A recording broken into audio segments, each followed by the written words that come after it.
Well, Josh, just generally, how do you feel about your Buck guys so far, your edge guys? Yeah, so, I've got the end and the Buck, both of them primarily. They're doing well.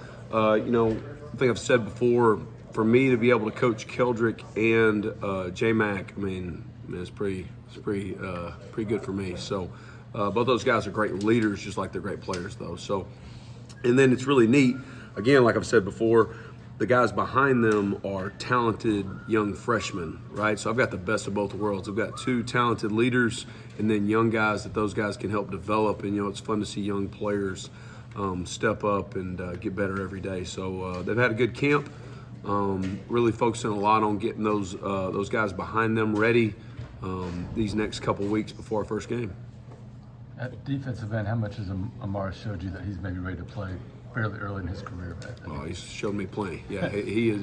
He's going to play. He's going to play for sure. So it's just cleaning up. He makes plays that he shouldn't make sometimes. Like he's using bad fundamentals, but he's just such a great athlete. He's so strong that he's like, well, it's hard to tell him he's doing wrong because he's still making the play. But that's part of growing and learning. And he's got a great attitude. But yeah, he's shown me a lot in terms of his effort and in terms of his natural ability that he'll definitely play for us this year.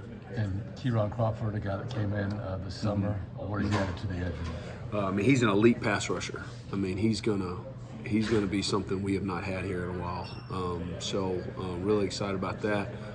He's learned how to be an every down player. J-Mac's helping him a lot with that. There's going to be plenty of times where him and J-Mac will be on the field at the same time.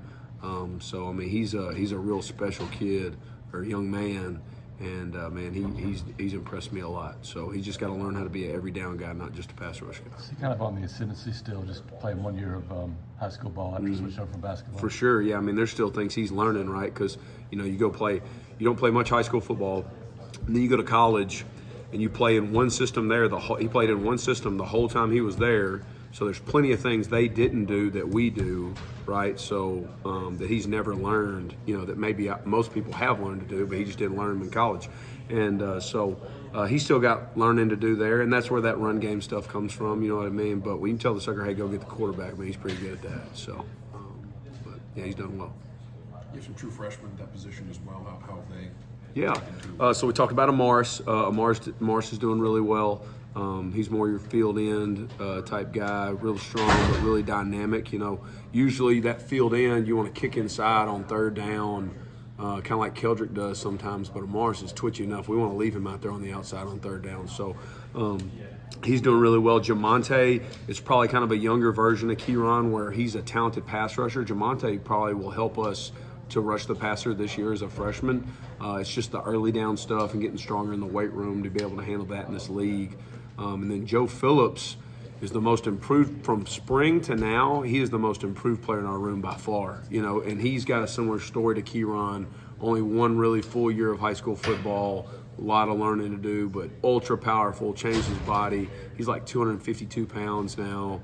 So he's going to be a special one down the road as well. So those are my three freshmen. How about Keldric as a sophomore to do what he's doing, to be a leader, to be selected to go to SEC Media Days? Your thoughts on just how poised he is for somebody so young? Yeah, it's hard to believe it. It really is. He just he feels like older than a sophomore for everybody that was here last year, just because he was a mid-year enrollee, so he went through the whole spring with us. He was so talented, and we were so thin that he ran a lot with the ones that first spring, and then he starts 8-9 games last year or something like that. So he just feels like a junior, acts like a junior. He takes a lot of responsibility in those young guys learning what to do, which is great for me, makes my job easier. It's just really special to coach a guy like that. Josh, you got a lot of different type of guys in the room. How beneficial is that you have some different guys you can give different looks with? Yeah, I think we talked about it before down here. You got to have a dynamic room at whatever position you coach, right? If you coach receivers, you don't want receivers that only can do this, right? You're gonna face teams week to week that you need to attack different ways, and if you don't have guys who can do different things, you're not gonna be able to do that. You don't want a bunch of one-trick ponies in any position. I think it just makes it great for Coach Durkin and our defensive coaches that we've got defensive ends and defensive linemen who can line up anywhere from a 9 technique to a 3. I mean, that's what you're talking about. You got, like, Keldric could line up from a 9 technique all the way to a 3 technique. You know, J-Mac can line up from a 9 technique all the way to a 4-eye, you know. So just those guys being able to handle that helps our defense in general. Keyron went in the portal. What was it that really stood out about him and made him seem like a target? I mean, raw potential. We needed more pass rushers, and he was probably the best pass rusher in the portal, in my opinion. I'm not just saying that just because we got him, but I really thought he was the best pass rusher in the portal. We actually recruited him at Liberty, you know, in high school. We just kind of filled up on spots. That was back when you could only sign 25 a year and all that stuff. And then obviously with the Briarcrest connections with Coach Freeze and things like that. So, but just in terms of his ability, we needed pass rushers, and I knew he could do that. What would you say Morris's greatest strength is right now, as you know, what he brings to the table for you? How naturally strong he is, you know. I mean, you look at that guy turned. So his birthday was yesterday. He turned 18 yesterday. Turned 18 yesterday, and he is as strong as anybody on this football team. And so it's pretty incredible to think about his potential to be a guy who just turned 18, going into his freshman year in SEC football. His just natural strength and to be twitchy for a big guy. I mean, he's 260 pounds already and moves like a buck. You know, he's really athletic. So I'd say that. What about Keldric? What's gonna take him from, you know, his true freshman year, and now he's entering? He's got all these accolades, preseason accolades. What does he need to do to take the next step? I mean, I'd just say consistency. Yeah. You know, I mean, as a freshman, he flashed. You know, he'll tell you he struggled like against LSU, and there were a couple of other games, but I think you just see so much more consistency out of him now, right? He's not feeling his way through anything. He knows it, right? He knows the things to expect from a physicality standpoint, from a mental standpoint, all those things. And then the other thing is, you know, he moved around a lot last year. He played inside some, then he played on the edge, you know, just because that's what we needed to do. Him being able to focus on being a defensive end for the majority of the season. He's going to move inside some, don't get me wrong, but him focusing on that, I think, is helping his game, right? You can really hone in on that. Where did Jalen need to improve after last season? Where did you feel like, you know, that there was still growth for him, and how's his offseason? I mean, I'd say in the run game, you know, he was never bad in the run game, but just the consistency of it. I think a lot of that, though, had to do with him not being healthy. And so him taking care of his body and being healthy, I think is going to give him a better body of work when he chooses to enter the draft after this year. So I'm really excited about that for him. Josh, it was a big summer for you guys recruiting, getting a bunch of commitments, especially there late July. What is it right now that you think has all these kids buying it all? You know, proof of concept. You know, we didn't have necessarily the year internally that we wanted to have, but I think as you know, we don't have the proof of concept of winning 10 games yet, right? But we do have the proof of concept of we just signed a really good class, sold them on how it's going to be, and the DeMarcus Riddicks of the world, right? The Caleb Harrises of the world, you know, they're able to tell all these people, yeah, it's true. You know, it is like this here, you know, and things like that. So I think proof of concept through those other recruits that we have signed is helping us. Josh, when you look at your unit, your ability to pressure the line of scrimmage, make plays in the backfield, pressure the quarterback, sack the quarterback, how much has that changed from this time last year to now?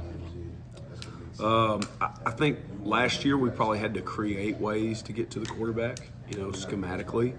I think we feel more confident now in just letting those guys go eat, and that being the change-up, right? You know, versus where last year it was we've got to create ways to send a Eugene from this side to make sure we get a free runner and all these things.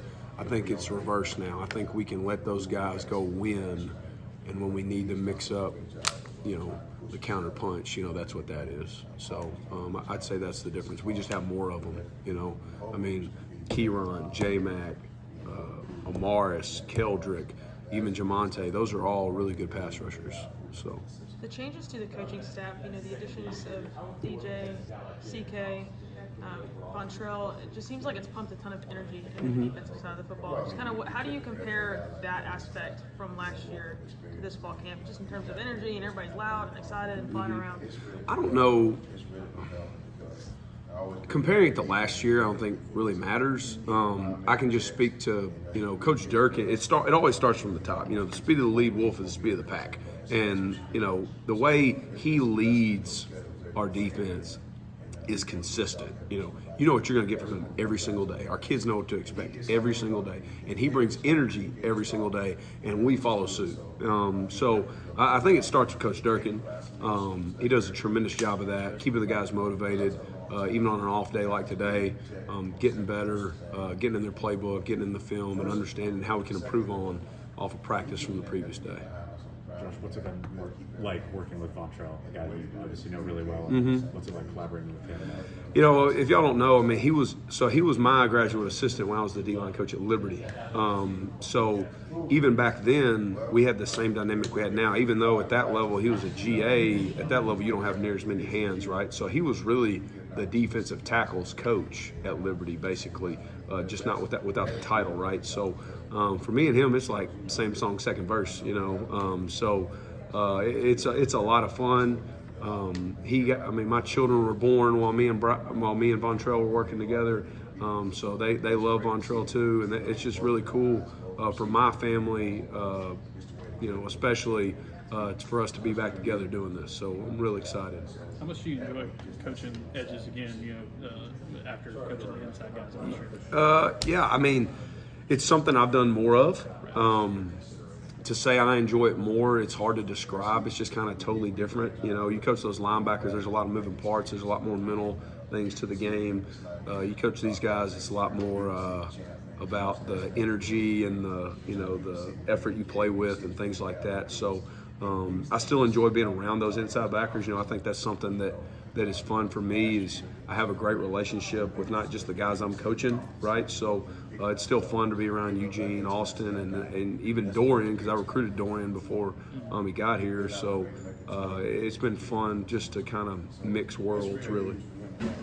You were talking about Keldric and Amaris playing that in. Anybody else working at that field? Zakevis Walker. Yeah, Zakevis Walker. And and I haven't. I didn't mention Z earlier, but Z's had a really good fall camp. I've said this before. I think Auburn fans are going to see more of Zakevis Walker this year than they have, and I think he's going to have a really good year. So, whereas Keldric would be a guy that would play primarily end and then move inside some, I think you're going to see more of an even split of those positions with Z. I think you'll see him play both inside and in evenly, and he's had a really good camp at both. So. Can Amaris take on multiple roles? He's physically. Understand the strong side, weak side. That stuff matter much with him? He could athletically. I don't think we're going to put that on him as a freshman. Like we were talking earlier about Keldric as a freshman, I think there were some things with Keldric playing multiple positions as a freshman. He could have maybe even had a better year if we'd have kept him in one spot. It was just out of need, though, because of people getting hurt. I think we're going to try to let Amaris focus in on one spot and see if he can be hell on wheels as a freshman. Yeah. Coach, with the addition of the helmet communication, how has that affected your group in particular, whether in the scrimmage